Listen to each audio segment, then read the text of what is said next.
শুভ সন্ধ্যা। একটা জিনিস নিয়ে চলে এলাম আজকে। একটা জিনিস করব, দেখাবো তোমাদের। তোমরা দেখি আইডিয়া করে বলতে পারো নাকি কি এটা কি বানাবো। হ্যাঁ, ঠিক আছে, বানিয়ে দেখাবো। এটা হচ্ছে কাই করলাম। প্রথমে হচ্ছে একটু ঘি দিয়ে সুজিটাকে নেড়ে চেড়ে আমুল দুধ দিয়েছি। আমুল দুধ দিয়ে হচ্ছে এটাকে হচ্ছে কাই করেছি। এবার এটাকে মাখবো ভালো করে, ঠিক আছে। তারপরে গোল আকার হোক লম্বা আকারও দেব। তারপরে হচ্ছে এদিকে হচ্ছে ক্যারামেল করে নিয়ে চিনিটাকে তোমার করে রেখেছি শিরা, মানে এখনও হচ্ছে একটু। একটা কাপের মেজারমেন্ট ঠিক রেখে নিই। এই কাপের যদি চিনি 1 কাপ নিয়েছি, আর হচ্ছে 1.5 কাপের মতো জল নিয়েছি। এবার ওটাকে হচ্ছে এই করে নিয়ে শিরার যতক্ষণ একটু হাতে আঠা আঠা লাগবে, হ্যাঁ, ততক্ষণ মানে জ্বালাবে। ঠিক আছে, পরে আসছি।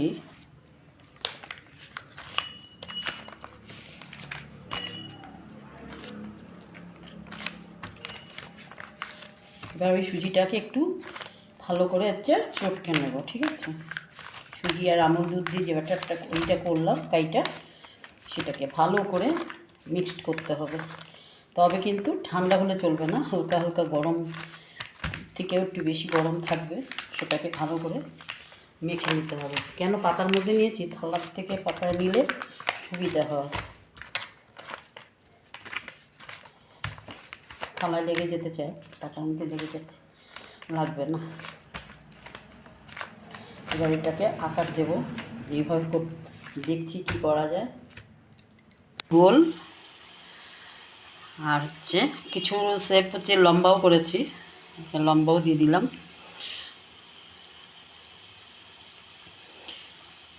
কারণ হচ্ছে একবারে ছাড়লে পরে হবে না। আর যে গ্যাসটাকে বাড়িয়ে নিয়ে তেলটাকে খুব গরম করে নিয়ে ডিম আছে এটাকে আস্তে আস্তে করে ভাজতে হবে।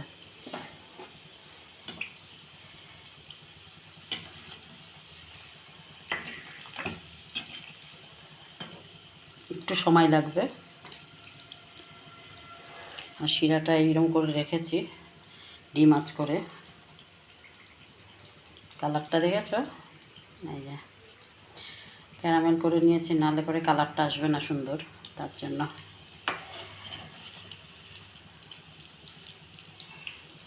আস্তে আস্তে এটা ভাজা ভাজা হবে। দেখি, চেষ্টা করছি একটু এভাবে। এলাচের গুঁড়ো দিয়েছি, একটু মেখেছি এলাচের গুঁড়ো দিয়ে, আর শিরার মধ্যেও একটু এলাচ দিয়েছি গুঁড়ো। গ্যাসটাকে বাড়ানো চলবে না, ডিম আছে সুন্দর ভাজা হবে।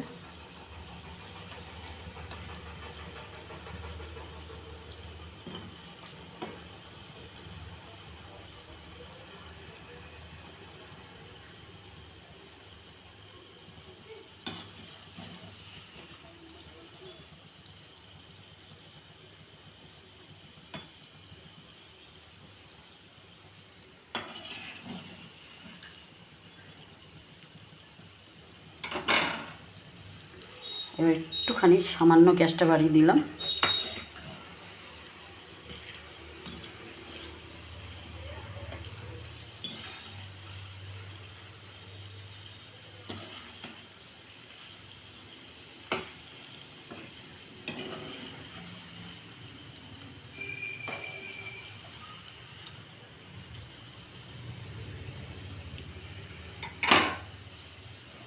কালারটা একটু চেঞ্জ হলে পরেই তোমার শিরার মধ্যে দেবে,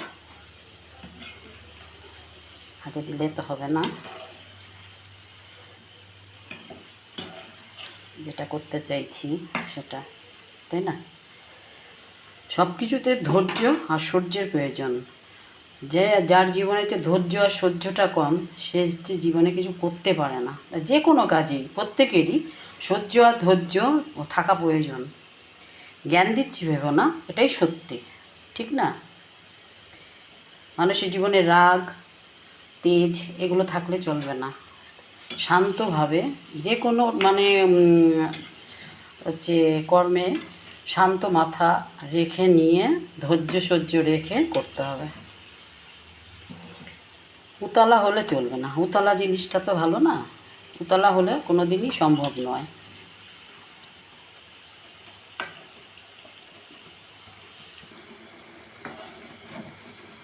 একটু বাড়িয়ে দিলাম। কালারটা আস্তে আস্তে চেঞ্জ হচ্ছে।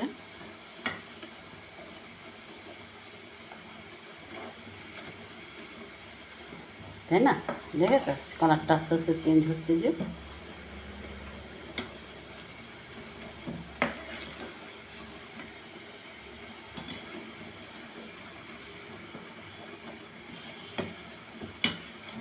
গরম গরম যদি তোমার শিরাতে চুবানো হয়, করিনি আমি, আজ হচ্ছে ফার্স্ট টাইম করছি এটা। হ্যাঁ, আমি অন্য কিছু করেছি কিন্তু এই মিষ্টিটা একটু আমি করে, মানে এখন পর্যন্ত করিনি, আজ ফার্স্ট টাইম ট্রাই করছি, দেখা যাক কী হয়। ভালো লাগলে অবশ্যই লাইক কমেন্ট করো, ঠিক আছে।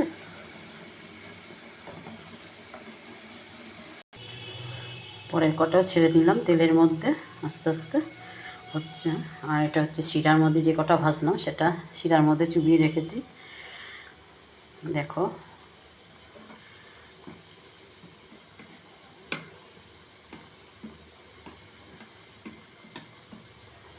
গরম গরম অবস্থায় চুবিয়ে দিলাম, দেখা যাক কি হয়। তোমাদের দেখে ভালো লাগলে অবশ্যই লাইক কমেন্ট করো, ঠিক আছে।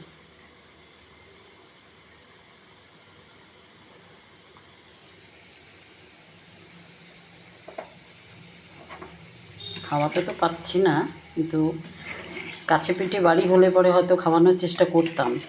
আমি লোককে খাওয়াতে ভালোবাসি।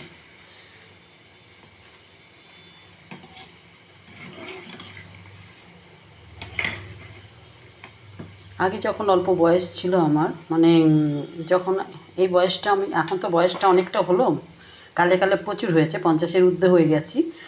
এবার আগে যখন করতাম প্রচুর করতাম, যে প্রচুর খাবার, মানে নানা রকম ভ্যারাইটিস খাবারগুলি বানাতাম। আর সেটা হচ্ছে বানিয়ে বানিয়ে লোককেও দিয়ে বিলাতাম খুব। আমার মানে লোককে খাওয়াতে খুব ভালোবাসি আমি। কি আছে, নিজেও খেলাম, সবাইকে দিয়ে ভাগ করে খেলাম। তার মধ্যে যে একটা আনন্দ, দিয়ে খাওয়ার মধ্যে যে একটা আনন্দ না, তা আর অন্য কিছুর মধ্যে সেটা নেই।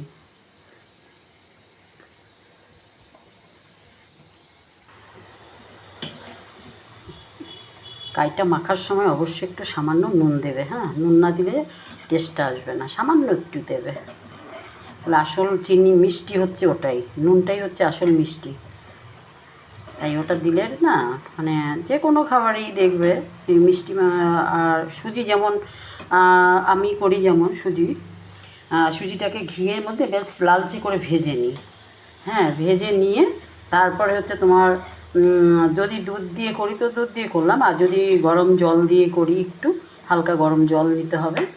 হ্যাঁ, আর পরে এলাচ গুঁড়ো করে রেখে নিই। তারপর হচ্ছে তোমার সুজিটাকে ভালো করে ভেজে নিয়ে তারপর হচ্ছে তোমার গরম জলটা দিই।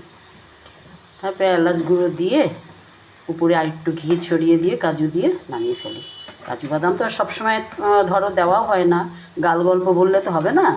হ্যাঁ, এমনি করি। তারপরে ওটা খেতে যে টেস্ট, আবার অনেকে তোমার সুজিটাকে ভাজেই না ঠিক মতন।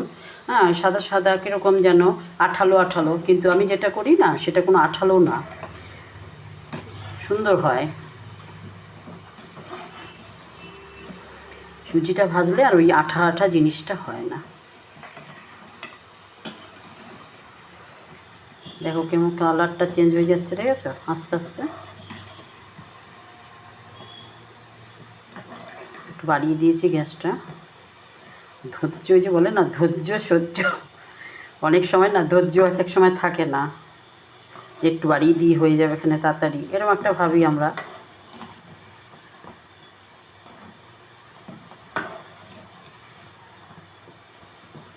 আস্তে আস্তে করলে কি সেটা ভালো হয়। কমিয়ে দিয়েছি আমার গ্যাস।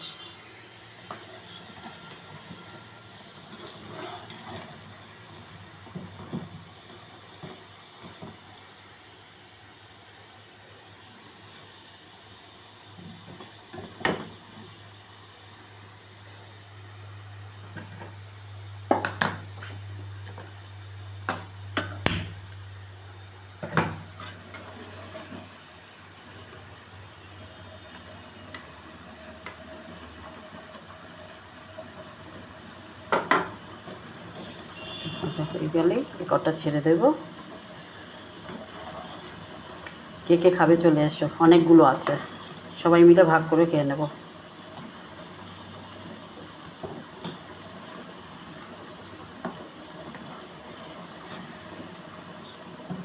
এখন আমাদের 50-এর ঊর্ধ্বে মানে হচ্ছে বার্ধক্য জীবন চলে আসে, তো শরীরে নানা রকম হচ্ছে অসুবিধাগুলো দেখা দেয়। তারপরে আর সেই জিনিসটার এখন আর সে আগের মতন পারি না, মানে হয়ে ওঠে না। তাও করি আমি একাই সব কিছু করি। আগে কাজের লোক ছিল প্রচুর, রেখেছি কাজের লোক, রান্নার লোক। তারপর ভাবি যে এদের টাইম ঠিক থাকে না, ওই সারাদিন কেটে যায়, এদের আসার নাম নেই। সকালের কাজ করছে দুপুরে, দুপুরের কাজ করছে বিকেলে। ওই কারণে হচ্ছে আমি নিজের কাজ নিজেই করে নিই, সব কাজ নিজে করি একা হাতে। পুজো পাঠ হতে, রান্না হতে, বাসন মাজা, ঘর মোছা, ওয়াশিং মেশিন আছে, জামা কাপড়টা ওখানেই কাচি, সব আমি নিজে হাতে করি। ঘরের কাজ তো করতে তো কোনো অসুবিধা নেই, কাজকর্ম করলে শরীরও ভালো থাকে। শরীরটাকে মানে যত বিশ্রাম দেওয়া যাবে তত যেন রোগ আঁকড়ে ধরবে। রোগকে কেন আসতে দেবো শরীরে? যেটুকুনি আছে সেটুকুনি তো বার্ধক্যের যে রোগ, অন্য কিছু না। যেটা হচ্ছে পায়ে ব্যথা হয়, হাঁটু প্রবলেম, যেটা আমাদের যে মেয়েদের বেশিরভাগই এখন হচ্ছে ছেলেদেরও হয়, মেয়ে ছেলে কেউ বাদ যায় না, এখন ওই হাঁটু প্রবলেম নিয়ে চলছে সবাই। এবার এই কটা তেলের মধ্যে ছাড়বো। ঠিক আছে, সবাই ভালো থাকো, সুস্থ থাকো। যদি কোনো আমার কথায় তোমরা কষ্ট পেয়ে থাকো তার জন্য আমি ক্ষমা প্রার্থী। হ্যাঁ, ক্ষমা করো আমাকে, আর লাইক কমেন্ট করতে ভুলো না প্লিজ।